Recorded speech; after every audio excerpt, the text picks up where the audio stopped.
اکثر لوگ نماز کیوں نہیں پڑھتے؟ یہ جو بات بتانے لگا ہوں اس پر ذرا غور کیجیے گا۔ ایک دوست نے اپنی نماز شروع کرنے کی وجہ بیان کرتے ہوئے کہا کہ میں بہت آسانی سے نمازی بن گیا۔ پوچھا گیا کیسے، تو بتانے لگا کہ ایک دن میں کلاس میں بیٹھا ہوا تھا اور اسلامیات کا مضمون تھا۔ استاد آئے اور سوال کیا کہ آپ کے خیال میں لوگ نماز کیوں نہیں پڑھتے؟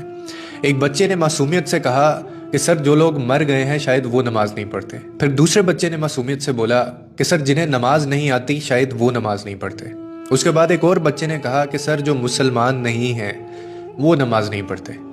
پھر ایک اور طالب علم اٹھا اور کہنے لگا کہ جو لوگ اللہ سے نہیں ڈرتے سر وہ نماز نہیں پڑھتے۔ وہ کہنے لگا میں یہ سب سن رہا تھا کہ اچانک میرے دل میں ایک سوال اٹھا اور میں نے خود سے کہا کہ میں تو زندہ بھی ہوں، مجھے نماز بھی آتی ہے اور میں مسلمان بھی ہوں اور میں اپنے رب سے ڈرتا بھی ہوں، پھر میں کیوں نماز نہیں پڑھتا؟ کہنے لگا میں خود ہی اپنے سامنے کھڑا ہو گیا کیونکہ میرے پاس کوئی جواب نہیں تھا اور مجھے خود سے گھن آ رہی تھی، اور پھر میں نے خود سے ایک سوال کیا کہ اگر قبر کی پہلی رات مجھ سے پوچھا گیا کہ تم تو زندہ بھی تھے، تمہیں نماز بھی آتی تھی، تم مسلمان بھی تھے، تم اللہ سے ڈرتے بھی تھے، تو پھر تم نماز کیوں نہیں پڑھتے تھے؟ اس کے بعد پھر میں کیا جواب دوں گا؟ اس نے مزید کہا کہ یہ وہ لمحہ تھا جس نے مجھے ہلا دیا کہ ہم اکثر سمجھتے ہیں کہ ہمارے پاس وقت ہے، ہم بعد میں شروع کر لیں گے، ہم بڑھاپے میں پڑھ لیں گے اور ابھی ہماری زندگی باقی ہے، مگر حقیقت یہ ہے کہ موت کسی وقت کا اعلان نہیں کرتی۔ اگر آپ نماز نہیں پڑھتے تو آپ اندر سے خالی ہو چکے ہیں۔